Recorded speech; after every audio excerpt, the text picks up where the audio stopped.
खोटी बिलं बनवून ऑफिसमध्ये अधिकाऱ्यांनी बसून फक्त सह्या करायच्या आणि ठेकेदारांना पेमेंट देऊ करायचं। जल जीवन मिशन अंतर्गत कोट्यवधी रुपयाचा निधी हा राज्याला मिळतोय। ते नारळ फोडायला येतात आणि बघा आता गावाची काय अवस्था। ईपीआयचे सगळे रिपोर्ट माझ्याकडे आपल्याकडे पाठवून देतो मी। मग मी या सदनामध्ये खोटं बोलतो का? बाळासाहेबांचे फायटर शिवसैनिक अशी त्यांची ओळख आहे। मला असं नका टार्गेट करू। महोदय, अध्यक्ष महोदय, ते पत्र माझ्याकडे पण आहे। तुकाराम मुंडे सारख्या आयएस ऑफिसरची नेमणूक करावी। मी त्यांना 15 दिवसाच्या आत पाहिजे तेवढे पुराव्यानिशी चुकीचं काम झालं, भ्रष्टाचार झाला, शेकडो कोटी रुपयाचा, हजारो कोटी रुपयाचा राज्यातला भ्रष्टाचार झाला, मी त्यांना उघडीत आणून देतो। तर अध्यक्ष महोदय, त्या कामाचा राग आता आमच्यावर निघायला लागलेला आहे। छाती ठोक पाण्यात एक मिनिट हे सगळे सभासद ऐकतायत। ही कामं नेहमी होणारी नाहीत, एकदा कामं होऊन गेली कोणी बघणार नाही। बोलणं सोपं आहे, आता शेळके साहेब राग करताय मान्य आहे। मी तक्रारी देईल, त्या ठिकाणची चौकशी आपण किती दिवसात करणार? अध्यक्ष महोदय, संपूर्ण राज्यामध्ये जल जीवन मिशन अंतर्गत घर तेथे नळ या संकल्पनेतून प्रत्येक गावामध्ये वाड्या पाड्यावरती वस्त्यांवरती नळ आणि पाणी या प्रत्येक दारापर्यंत पोहोचवण्याचं राज्य सरकार आणि केंद्र सरकारने हा कार्यक्रम हातामध्ये घेतला। आणि अध्यक्ष महोदय, मागील 2 वर्षापासून जल जीवन मिशन अंतर्गत या योजनेला सुरुवात झाली।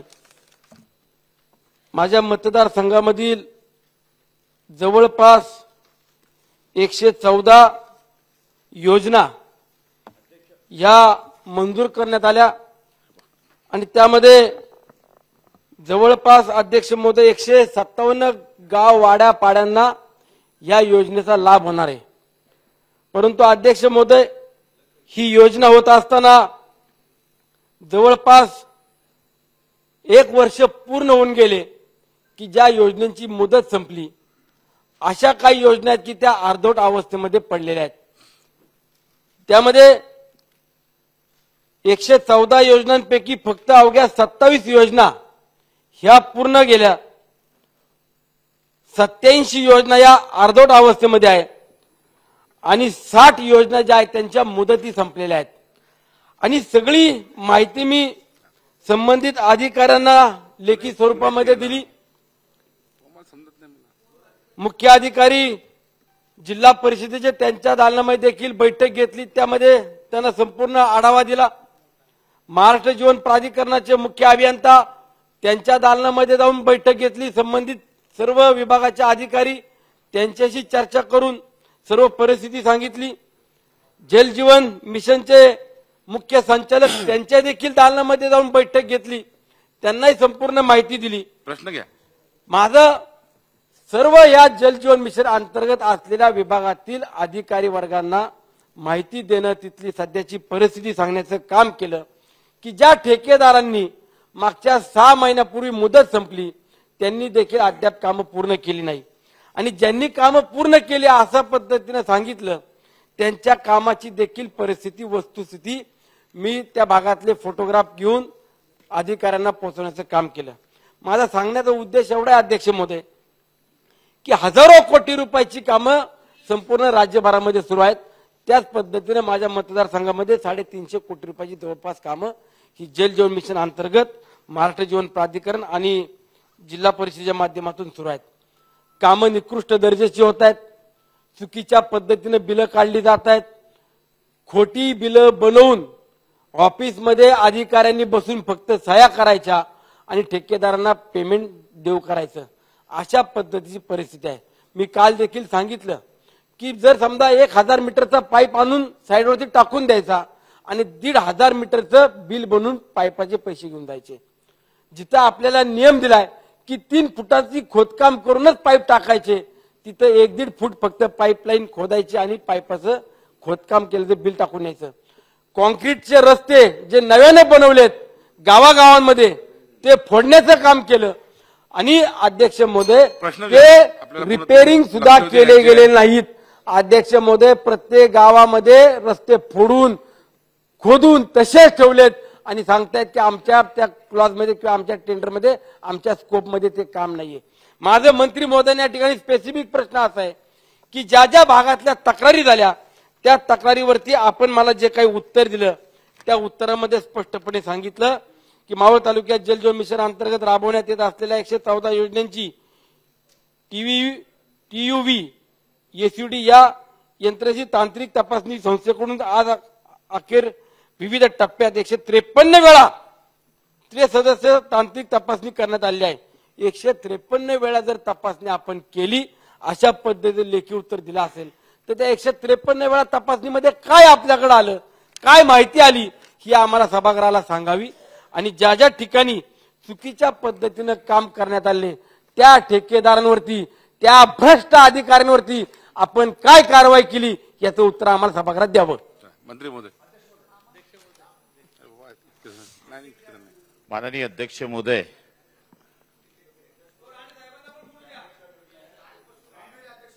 काय झालं? बसा, उत्तर घ्या पहिले.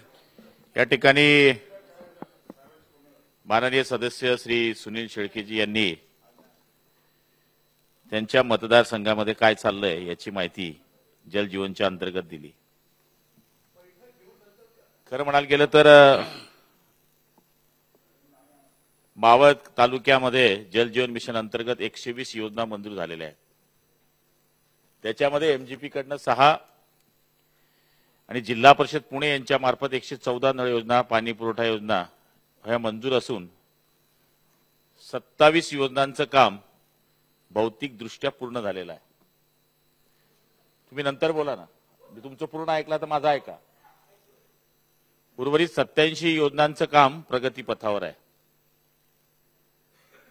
37 गावांच्या बाबतीमध्ये जी मागणी या ठिकाणी केली गेली, ज्याच्यामध्ये मूळ त्यांनी प्रश्न विचारलाय, त्या प्रश्नामध्ये त्यांनी सांगितलं की 37 गावांपैकी 34 योजना आहेत, त्यापैकी 15 योजना ह्या जवळपास पूर्ण झालेल्या आहेत. 19 योजना ह्या प्रगतीपथावर आहेत. जीपच्या 114 योजनांपैकी 27 योजना पूर्ण झाल्या असून 87 योजनांचं काम सुरू आहे. प्रगतीपथावरून 19 योजनांपैकी 13 योजनांपैकी ठेकेदारांवर दंडात्मक कारवाई केली गेली. जी आपण या ठिकाणी तक्रार केली, ज्या ज्या ठिकाणी ठेकेदारांनी काम स्लो केलं किंवा काम करतच नाहीये त्यांच्यावर ऑलरेडी दंडात्मक कारवाई या ठिकाणी सुरू आहे. आपण म्हणतात की या ठिकाणी काहीच काम सुरू झालं नाही, पाईपलाईनच असं केलं नाही, खोदकामच केलेलं नाही.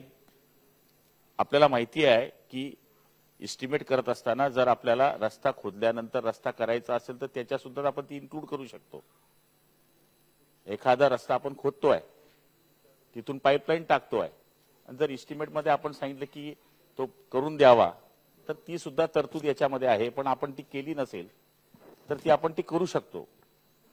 दुसरी महत्वाची गोष्ट म्हणजे त्यांनी सांगितलं की बिल लिहिलं जात आहे, 1000 फूटचा पाईप टाकताय, 1500 फूटचं पाईपाचं बिल काढलं जात आहे. एक दाखवा, असं एक जागेवर त्या अधिकाऱ्याला सस्पेंड करेल, असं होत नाही. या ठिकाणी टीपीआयचे सगळे रिपोर्ट माझ्याकडे, आपल्याकडे पाठवून देतो मी. आणि या टीपीआयच्या रिपोर्ट शिवाय 25% काम पूर्ण केलं तरच आम्ही बिल काढतो. कारण की एकूण 34,000 योजना आहे. 10 लोकांना जर आपण अन्नदान केलं तरी सोपं होते. आणि भंडारा असला ना तर कुठे भाजी कधी कमी पडते, कुठे मीठ येत नाही. तर हा भंडारा आहे. जल जीवन मिशन हे देशाचं मोठं क्रांतिकारी निर्णय आहे. 34,000 योजना पूर्ण करण्यामध्ये 1500 योजनामध्ये ह्या त्रुट्या येतील, मला मान्य आहे. पण पूर्वी 50, 60, 100 योजना महाराष्ट्रामध्ये वर्षभरात व्हायच्या. आपण आता वर्षभरामध्ये हे चॅलेंज घेतलेलं आहे बच्चू भाऊ की 34,000 योजना पूर्ण करायच्या आहेत. मी असं म्हणत नाही की स्वयंपूर्ण आहे, त्याच्यामध्ये त्रुट्या राहतील. आणि जशा जशा आपल्याकडनं सभासदांकडनं सूचना येत आहेत, जिथं जिथं भ्रष्टाचार दिसतोय, जिथे जिथे चांगले कामं दिसत आहेत, जिथे जिथे आम्हाला काही चेंजेस करायचं आहे, त्या आपल्या सूचनेच्या माध्यमातून आम्ही करण्याचा या ठिकाणी प्रयत्न करतोय. 87 योजनांपैकी 0 ते 25 2 योजना आमच्या आहेत जिचं काम चालू आहे. 26 ते 50% काम ज्याचं झालं अशा 15 योजना आहेत. 51 ते 75% अशा 33 योजना आहेत. आणि 76 ते 99% अशा 47 योजना आहेत.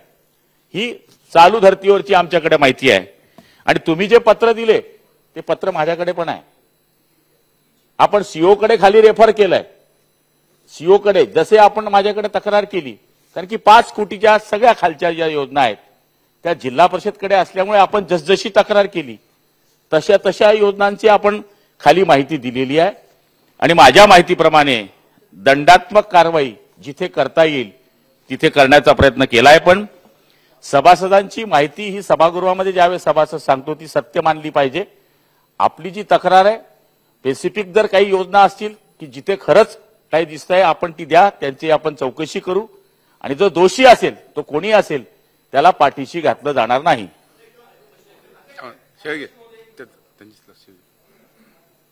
अध्यक्ष महोदय, मान्य मंत्री महोदयांनी भाषणासारखं उत्तर छान दिलं. भंडारा आहे, भंडारा उधळतोय. भंडारा जनतेचा आहे, पैसा जनतेचा आहे, आमचा कुणाचा नाहीये. आमचा थोडा फक्त त्याच्यामध्ये हातभार आहे. माझं सांगायचं एवढाच उद्देश आहे मंत्री महोदयांना, मी हे जे काही फोटो आणलेत हे प्रत्येक गावने आणलेले आहेत. हे पाईपाची कामाची परिस्थिती आहे.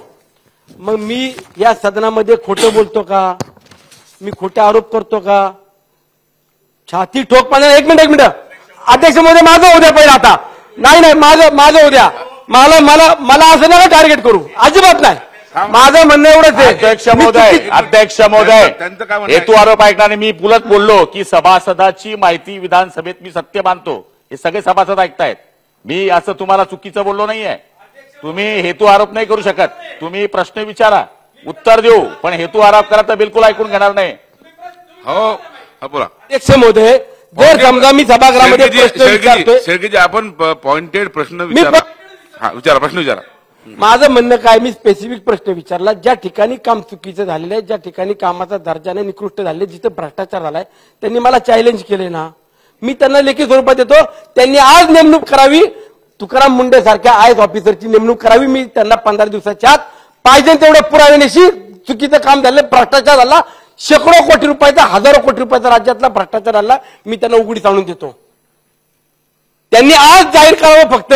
तुकाराम मुंडे सारखा आयएस अधिकारी आम्ही या ती समितीवरती थर्ड पार्टी ऑडिट करता नेमणूक करतो, त्यांना आमची पूर्णपणे संमती असेल. माझा उद्देश एवढा. अध्यक्ष महोदय एक मिनिट, अध्यक्ष महोदय तुमच्याजवळ बघा एक मिनिट, अध्यक्ष महोदय माझा स्पेसिफिक प्रश्न जो होता त्यामध्ये माझं एवढंच म्हणणं आहे, ज्या ज्या ठिकाणी आम्ही तक्रारी केल्या त्याच्यावरती आपण थर्ड पार्टी ऑडिट करणार का? त्याचं जर करणार असेल तर किती दिवसात करणार? आणि त्याच्यावरती तुकाराम मुंडे सारखा आयएस ऑफिसर नेमणार का? ऑलरेडी मी पहिले सांगितलंय की थर्ड पार्टी ऑडिट या ठिकाणी केल्याशिवाय मी बिलच देत नाही. माझ्याकडे थर्ड पार्टी केल्याची रिपोर्ट आहे. हे काय चुकीचे आहेत का? हे चुकीचं म्हणत असाल तर मग टीपीआयचा अर्थच होतो काय? मूळ थर्ड पार्टी ऑडिटची रिपोर्ट हे माझ्या हातात आहे, मी त्यांना द्यायला तयार आहे. आणि ते हेतू आरोप माझ्यावर करत असेल. मी सांगायचा अर्थ असा होता, भंडारा म्हणजे चुकीचा अर्थ काढू नका. आपण 10 लोकांना जेवण देतो तर ते सहज वाढलं जातं. आणि भंडारा जर केला, आपण ऐकून घ्या, अहो फार हुशार आहात तुम्ही, अभ्यासू आहेत मला माहित आहे. चला लक्षामध्ये तर उत्तर द्या. तर हेतू आरोप नका करा. हेतू आरोप कराल तर बिलकुल ऐकून नाही घेणार. शेळकेजी फक्त आपण उत्तर घ्या. तर मूळ टीपीआय केल्याशिवाय आपण या ठिकाणी बिलच अदा करत नाही. ज्या योजना स्लो झाल्या किंवा ज्या योजना होण्याचे मूळ कारण काही ठिकाणी पहिल्या काळामध्ये तर मुदतीच्या अंदाजपत्र तांत्रिक बदल झाल्या काही ठिकाणी, त्याच्यामुळे काही योजना स्लो झाल्या. जाग्या काही ठिकाणी बदलले गेले, जागेमुळे काही योजना स्लो होत आहेत. त्याच्यानंतर खोलीकरणाचा ग्रामस्थांचा काही ठिकाणी विरोध झाला, वन खात्याचा काही ठिकाणी विरोध झाला. जसजसे मुद्दे आमच्याकडे येत गेले तसतसे आम्ही दुरुस्त करण्याचा प्रयत्न करतोय. साहजिक आहे योजना काही स्लो होत आहेत, हे तर मी स्वतः मान्य केलेलं आहे. हे मान्य केलेलं आहे आम्ही की पूर्वीच्या काळामध्ये वर्षभरामध्ये 50 आणि 100 योजना व्हायच्या, 34,000 योजना करायच्या आहेत. त्याच्यामध्ये या त्रुट्या राहणार आहेत. त्या त्रुट्या जसजसे सभासद किंवा सभागृहामध्ये आम्हाला जसजशा सूचना येत आहेत, तर चव्हाण साहेबांनी मागच्या काळामध्ये आम्हाला सूचना केली की अशा अशा पद्धतीची बैठक लावा. आम्ही त्यांना सांगितलं की यस बैठक लावू, तुमच्या सारख्यांकडनं मार्गदर्शन घेऊ. आम्ही काही जादूगर नाहीये की जाऊन लगेच योजना होऊन जाईल. हे सभासदांच्या माहितीनुसार या ठिकाणी काम करण्याचा प्रयत्न करू. टीपीआय इथे नोंदलेला आहे आणि त्यांनी चॅलेंज देण्याची गरज नाही आहे. हे काही माझं व्यक्तिगत काम नाही आहे, हे सरकारचं काम आहे. आणि सरकारच्या कामाकरता जल जीवन मिशनच्या अंतर्गत मध्ये आम्ही पहिलं सांगितलेलं आहे की टीपीआय झाल्याशिवाय बिल अदा करायचं नाही. चला चव्हाण साहेब महोदय, थोडक्यात बघा आपल्याला हे बघा अजून मला- आपल्याला 3 लक्षवेधी घ्यायचे आहेत. थोडं पॉइंटेड प्रश्न विचारा. देतो संधी. अध्यक्ष महोदय, अध्यक्ष महोदय, हा विषय पाणी पुरवठा मंत्र्यांनी आपली भूमिका अतिशय स्पष्टपणे मांडली, तक्रार नाहीये. आपल्याला मुद्दा मला अवगत करायचं, ही केंद्र सरकारची फार महत्वाकांक्षी योजना आहे. जल जीवन मिशन अंतर्गत कोट्यवधी रुपयाचा निधी हा राज्याला मिळतोय. आपल्याला माहिती आहे की अनेक गावांमध्ये पाणी पुरवठा योजना आहेत, बंद पडल्या आहेत, स्रोत बरोबर नसल्यामुळे सगळ्या अडचणीमध्ये आलेल्या आहेत. जल जीवन मिशनची कामं करत असताना आपण थर्ड पार्टीज याच्यामध्ये इन्व्हॉल्व्ह केल्यात. म्हणजे सर्व्हे करण्याचं काम तिसरी पार्टी करते, कामाचं ऑडिट करायचं काम दुसरी पार्टी करते. अशा एक्स्ट्रा टाटा सारख्या रेप्युटेड कंपनी सुद्धा याच्यामध्ये आहेत. आणि हे स्रोत बळकट करण्यासाठी आपण ग्रीडची व्यवस्था सुद्धा त्याच्यामध्ये अनेक ठिकाणी केलेली आहे. सदस्यांच्या भावना समजण्याची गरज, मग चॅलेंज किंवा आव्हान हा विषय नाही. शेवटी तुमच्याकडून न्याय मिळावा अशी अपेक्षा आहे. त्यातलं एक स्पिरिट समजून घ्या. सन्मान्य सदस्य या ठिकाणी बोलतात, त्याच्या मागच्या भावना आहेत. ही कामं नेहमी होणारी नाहीत. एकदा कामं होऊन गेली कोणी बघणार नाही याच्याकडे. ही कामं नेहमी होणार नाहीत. भावना सदस्यांच्या अशाच आहेत. जी विनंती मला आपल्याला करायची आहे, आता एस्टिमेट काढत असताना एस्टिमेट जेवढं काम व्हायला पाहिजे एस्टिमेट अर्धच झालेलं आहे. पाणी पुरवठ्याची लाईन पूर्णपणे करायची तर अर्ध्या गावाला मिळते, अर्ध्या गावाला एस्टिमेटमध्ये केलंच नाहीये. रस्ते खोदल्या जात आहेत गावातले, ते रस्ते पुन्हा रिस्टोर करण्यासंदर्भातले तरतूद अर्धवटच केलेली आहे. म्हणजे एका कामामध्ये एवढ्या त्रुट्या निघालेल्या आहेत. आणि तो काम करून वर्क संपला, झालं सगळं, म्हणजे कम्प्लिशन सर्टिफिकेट झालं की पुन्हा तुम्ही म्हणणार आता पैसे खर्च झाले, तुम्ही त्यावेळेस बघायला पाहिजे होतं. असा विषय नंतर येणार आहे. मी सुद्धा माझ्या जिल्ह्यातले विषय तुमच्याकडे लेखी दिलाय, बैठक तुम्ही लावली. आता माझं म्हणणं एवढंच आहे, हा सर्व महाराष्ट्राचा फार अवघड प्रश्न, महत्वाचा आहे, फार विषय मोठा नाही आहे. इम्प्लिमेंटेशन आणि एन्फोर्समेंटचा जो विषय आहे प्रश्न ना, घ्या साहेब. तो फार खाली हा म्हणजे बरोबर होत नाहीये. माझी विनंती एवढी आहे, या सगळ्या गोष्टीकडे आपण एका व्यापक दृष्टिकोनातून पाहून या सगळ्या गोष्टी सेट. आता काय होणार, रिवाइज एस्टिमेट करावं लागणार आहे, आर्थिक तरतूद करून घ्यावं लागणार आहे, कामाचं तुम्हाला रिव्हिजन सगळं करून परत सुरू करावं लागणार आहे. माझं म्हणणं, हे काम तुम्ही आलेले प्रस्ताव, जिल्हा परिषदकडून प्रस्ताव जे आले असतील ते बघून, आणि काही कामं, वॉटर ग्रीडची कामं तर 10% झाली, आता पण 30%, 40% प्रगती व्हायला, पण 10% झाली प्रगती. अशा परिस्थितीमध्ये हे सगळं एकदा घेऊन आपल्या विभागात सचिव, उपसचिव, एमजीपीचे लोक बसून हा धोरणात्मक निर्णय घेऊन टाका. आणि सगळीकडे जी काम अशा अवस्थेमध्ये आहे ती पूर्णत्वास ठरल्याप्रमाणे गेली पाहिजे, याकरता आपण निर्णय घ्याल का, अशी माझी विनंती आहे. मंत्री महोदय. ज्या पद्धतीने आपण चव्हाण साहेब सांगितलं, तर आपण प्रत्येक विभागाच्या बैठका या ठिकाणी सुरू केलेल्या आहे. त्याच्यामध्ये जिल्हा परिषद असेल, एमजीपी असेल, प्रधान सचिव आहे, एमएस आहे, आणि तिथले स्थानिक, म्हणजे इव्हन डेप्टी इंजिनियर पासून टू सी पर्यंत.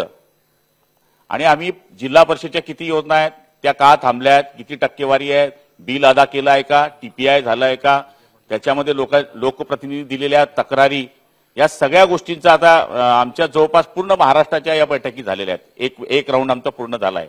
सेकंड राऊंड आता मंगळवारपासून आम्ही सुरू करतोय.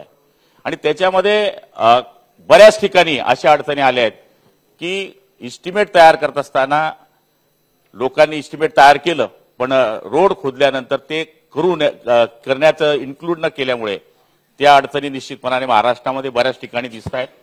त्याचबरोबर काही ठिकाणी एखादा वाडा सुटला आहे, काही ठिकाणी एखादी गल्ली सुटली, याच्याही तक्रारी येत आहेत. काही ठिकाणी उद्भव ऐन वेळेस बदलला, उद्भव जो दिला त्यावेळेस हा उद्भव दिला, पण तिथे पाणीच लागलं नाही. मग योगायोगाने 700-800 मीटर पुढे गेल्यामुळे उद्भव चेंज करावा लागला. साहजिक आहे, रिवाइज इस्टिमेट करावा लागतंय. त्यामुळे वन खात्याच्या काही ठिकाणी अडचणी आल्या, पीडब्ल्यूडीच्या आम्हाला अडचणी आल्या की पीडब्ल्यूडीने आम्हाला रोड खोदण्याच्या काही ठिकाणी परवानगी दिल्या नाही, नॅशनल हायवेने काही ठिकाणी परवानगी दिली नाही, रेल्वेकडनं काही ठिकाणी आम्हाला परवानगी काढाव्या लागतात. त्यामुळे याच्यामध्ये आम्ही मार्ग काढले आणि वन मंत्र्यांनी सुद्धा आम्हाला मदत केली. केंद्राने सुद्धा या माध्यमातून मागच्या काळामध्ये आदेश काढले. आता काही ठिकाणी पूर्वरित होत आहेत, पण तरी सुद्धा आपण दिलेल्या माहितीनुसार सगळ्यांची पुन्हा विभाग वाईज बैठक घेत असताना पुढच्या काळामध्ये आम्ही असं ठरवलं आहे की ज्या विभागाची आपण बैठक घेऊ त्या विभागाचे आमदार आपण जिल्हा वाईज जर बोलवता आले तर जागेवरच आपल्याला ते प्रश्न सोडवता येतील. कारण की हे मिशन आहे. मी सांगण्याचा शेडके साहेबांनी चुकीचा अर्थ केला. म्हणलं भंडाऱ्याचा अर्थ असा आहे की हजारो लोक जेवत असताना ज्याप्रमाणे माणसाला अडचण येते आणि 10 लोक जेवत असताना जशी अडचण येत नाही, त्या पद्धतीने हे व्यापक मोठं काम असल्यामुळे याच्यामध्ये अडचण येणार आहे, पण त्याच्यामध्ये आम्ही दुरुस्त निश्चितपणाने करू आणि आपल्या सूचनेचा आदर करून येत्या काळामध्ये इम्प्लिमेंट करू. नितेश राणे शेवटचा प्रश्न नाही अध्यक्ष महोदय, स्पेसिफिक घ्या. माननीय मंत्री महोदय प्रामाणिक पद्धतीने आम्हाला उत्तर देतात, त्याच्यामध्ये दुमत नाही. अध्यक्ष महोदय, आमचे शेळकेजींची पण भावना तशीच आहे, कारण का अध्यक्ष महोदय आज ह्या जल जीवन मिशनमुळे प्रत्येक गावामध्ये एक आशेचं किरण निर्माण झालेलं आहे, कारण का आदरणीय पंतप्रधानांची अतिशय महत्वाची ही योजना आहे. आणि अध्यक्ष महोदय आमच्या मंत्री महोदय निश्चित पद्धतीने मेहनत करतात. अध्यक्ष महोदय ते बाळासाहेबांचे फायटर शिवसैनिक आहे अशी त्यांची ओळख आहे, म्हणून ते निश्चित पद्धतीने ही योजना योग्य पद्धतीने राबवतो, याच्यामध्ये बिलकुल दुमत नाही. पण अध्यक्ष महोदय लोकप्रतिनिधी म्हणून आता ह्या कामाच्या बाबतीमध्ये जेव्हा मी गावागावात जातो तर अध्यक्ष महोदय त्या कामाचा राग आता आमच्यावर निघायला लागलेला आहे की तुम्ही इथे नारळ फोडायला येतात आणि बघा आता गावाची काय अवस्था आहे, म्हणून ती भावना फक्त मंत्री महोदयांकडे पोहोचवण्याचा प्रयत्न. अध्यक्ष महोदय माझा स्पेसिफिक प्रश्न एवढाच आहे. अध्यक्ष महोदय असंही झालेलं आहे की एक जल जीवन मिशनचं काम एका 15 कामं एका कॉन्ट्रॅक्टरने घेतलंय, फक्त एकाने. म्हणजे 15वं काम घेत असताना त्यांनी त्याचं पहिलं घेतलेलं काम पूर्ण केलं आहे का हे पण तपासलं जात नाही. म्हणजे मी मंत्री महोदयांना विनंती या निमित्ताने करणार आहे की एका कॉन्ट्रॅक्टरला तुम्ही किती कामं देऊ शकता ह्याच्यावर तुम्ही लिमिट लावणार का, आणि एका कॉन्ट्रॅक्टरने अगर 10, 15 कामं घेतली असतील तर त्याच्या अगोदरच्या कामाचा आढावा घेऊनच त्याला मग पुढच्या कामाचे पैसे तुम्ही अदा करणार का, ह्यावर तुम्ही काहीतरी नियंत्रण लावणार का, हा माझा एक प्रश्न. त्याला 2 स्पेसिफिक प्रश्न आहेत. राणे साहेबांनी जे सांगितलं ते सत्य आहे. याचं कारण असं आहे की एकेका जिल्ह्यामध्ये जवळपास 500, 700 योजना आहे. कॉन्ट्रॅक्टर मर्यादितच आहे. त्याच्यामध्ये एक अडचण आली. आता स्लो होण्याचं कारण काय की पूर्ण देशामध्ये टंकीचं काम सुरू आहे. एसआरची कामं सगळ्या देशात आहे, त्याच्यात कारागीर मिळत नाही. पहिली राणे साहेब हे बोलणं सोपं आहे, आता शेडके साहेब राग करताय मान्य आहे. अहो मिस्त्री मिळत नाही ही परिस्थिती आहे. कारण की काय आहे देशभरामध्ये एसआरचे कामं चालू आहे, मर्यादितच मजूर आहे, मर्यादितच माणसं आहेत, त्याच्यावर सैन्यावरच आम्हाला काम करायचं आहे. आणि बीड कॅपॅसिटी असल्याशिवाय आम्ही पूर्ण काम देत नाही. 15 लाखापर्यंतची कामं आपण ग्रामपंचायतला देऊन टाकली आहे की ग्रामपंचायतीने ती कामं करावी. 5 कोटीची जी आर्थिक कामं आहेत ती आपण स्थानिक कार्यकर्त्यांना दिली. त्याच्यामध्ये सुद्धा आपण काय केलं की जे सुशिक्षित बेरोजगार इंजिनियर आहेत, जे या ठिकाणी सुशिक्षित म्हणून बाहेर फिरतात, त्यांना सुबे म्हणून आपण 1.5 कोटीचं रजिस्ट्रेशन देऊन टाकलंय. मजिप्रामध्ये जे लोक नोकरीला होते, जे टेक्निकल आहे, त्यांना सुद्धा आपण 1.5 कोटीचं लायसन्स देऊन टाकलं, पण तरी सुद्धा पूर्ण होत नाही. कारण की योजना एवढ्या आहेत का तिथे कॉन्ट्रॅक्टर अपूर्ण पडणारच आहे. त्याच्याकरताच आपण टीपीआय ठेवलाय की 25% काम केलं तरच बिल अदा करतो आपण. असं सांगू शकत नाही शेडके साहेब की इथे 20% काम झालंय आणि 50% जर त्यांनी केलेलं आहे, 50% बिल दिलंय, असं होऊच शकत नाही. मान्य आहे योजना स्लो असेल, योजना चालूही झाली नसेल, योजना 10%च असेल, पण त्याला बिल अदा केलं गेलं असं होऊ शकत नाही. आम्ही त्याला 3C फटक्यात करतो. आता या ठिकाणी त्यांनी तक्रार करण्याच्या पहिले 14 योजनांमध्ये तर आम्ही दंड सुरू करून दिलेला आहे. असं नाहीये की तुमचं लक्ष नाहीये ना आमचं लक्ष नाहीये. शेवटी ही योजना आपल्या दोघा मिळून करायची आहे. आणि पहिल्या काळामध्ये सभासदांना किंवा आमदारांना हे माहीतच नव्हतं की रस्ता खोदल्यानंतर आपण त्याला दुरुस्त करू शकतो. नंतर जसं लक्षात येत आहे, रिवाईज इस्टिमेट करून पाठवतोय, आपण त्यालाही मंजुरी देतोय. म्हणून काळजी करण्याची गरज नाही. थोडंसं इम्प्लिमेंट करण्यामध्ये स्लो होतोय आपण, पण जशा मार्गदर्शन सूचना येत आहेत त्याच्यामध्ये आपण दुरुस्ती करतोय. बरं शेवटचा प्रश्न प्रशांत बम. महोदय मंत्री महोदय आपला सर्व आदर ठेवून मी समजतो हजारो सगळं तुमचं मान्य. फक्त माझी एकच विनंती, माझ्या मतदारसंघात एक म्हणजे तुम्हाला एक टेस्ट म्हणून जे टीपीआय झालेले आहेत त्याचे क्रॉस व्हेरिफिकेशन एसडीएम अधिकाऱ्याच्या लेवलवर 2 इंजिनियरला दुसऱ्या डिपार्टमेंटच्या टाकून आपण करणार का? माझ्या मतदारसंघातलं तुम्हाला नियम लक्षात येईल अध्यक्ष महोदय काय चालू. माझं याच्याकरता सांगतोय मंत्री महोदय, मी स्वतः चेक केलं, मी सगळ्या डीएफ चेक केल्या, त्या पाईपची क्वालिटी लॅबोरेटरीमधून चेक केलेली आहे. टीपीआय झाल्यानंतर सुद्धा म्हणजे ऍक्च्युली चुकीचे दिलेले. म्हणून माझी विनंती काय, इन्व्हेस्टिगेशन केल्याशिवाय होणार नाही. म्हणून माझ्या मतदारसंघात उदाहरणादेखील गंगापूर खुलताबाद तालुक्यामध्ये टीपीआय झालेल्या योजनांच्या क्रॉस व्हेरिफिकेशन तुम्ही एसडीएम लेवलच्या अधिकाऱ्यांच्या खाली 2 इंजिनियर देऊन करणार का? टीपीआय करत असताना सुद्धा आपण टाटा सारखी कंपनी घेतली आहे. आपल्याला माहित आहे की टाटा सारख्या कंपनीला आपण टीपीआय करता एजन्सी नेमलेली आहे. दुसरी महत्वाची गोष्ट असते की याच्याकरता व्हिजिलन्स आपण आता नेमलेला आहे. म्हणजे मागच्या बैठकीमध्ये तुम्ही जे सांगितलं, सूचना ज्या दिल्यात, आता तुम्ही जे म्हणतायत, तरी तुम्ही स्पेसिफिक मला जर ती गावं दिली आणि माहिती दिली तर आपण ती चौकशी पण करू. पण व्हिजिलन्स नेमल्यामुळे आता आम्हाला बाकीच्या गोष्टी, आता टीपीआय खरं बोलतंय की नाही हे सुद्धा काही ठिकाणावर आम्हाला काही लोकांनी सूचना केल्यानंतर आम्ही त्याच्यावर एक व्हिजिलन्स कमिटी वरिष्ठ अधिकाऱ्यांची या ठिकाणी नेमतोय. पण स्पेसिफिक जर आपण ते गावाची नावं दिली तर आपण त्याच्या माध्यमातून सुद्धा चौकशी करू. पण पुढच्या काळामध्ये या काळामधल्या दिलेल्या ज्या माहिती आहेत त्याच्यामध्ये दुरुस्त करण्याचा या ठिकाणी प्रयत्न करू. तुम्ही मला द्या. चला, नाही पुढे जाऊया आता पुढे जाऊया. त्यांनी तुम्हाला 2 वेळा संधी दिली, आपण विचारलं ना. आपण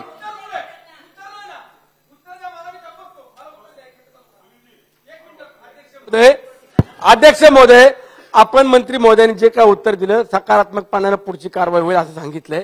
माझं म्हणणं एवढंच आहे की माझ्या मतदारसंघामध्ये ज्या ज्या ठिकाणी मी तक्रारी देईल त्या ठिकाणची चौकशी आपण किती दिवसात करणार आणि त्या चौकशीनंतर जिथं आता आपण सांगितलं की बिलं दिली नाहीयेत, मी जबाबदारीने सांगतो की 90-80% ठेकेदारांनी बिलं घेऊन गेलेत. ठीक आहे, आता तो भाग आपला तपासणीनंतर आला. माझ्या भागातल्या मतदारसंघातल्या ज्या ज्या ठिकाणच्या मी तक्रारी आपल्याकडे देईल त्या तक्रारीवरती आपण किती दिवसांमध्ये चौकशी लावणार आणि त्यावरती कधी कारवाई करणार एवढं फक्त द्या. आमदार साहेब, तुम्ही 3 पत्र दिले, आम्ही ताबडतोब सीओकडे तक्रार तुमचे दिल्याबरोबर पत्र दिल्यावर सीओकडे पाठवलाय. अरे आमदारांनी तक्रार केल्यानंतर चौकशी करणं आमचं कर्तव्यच आहे.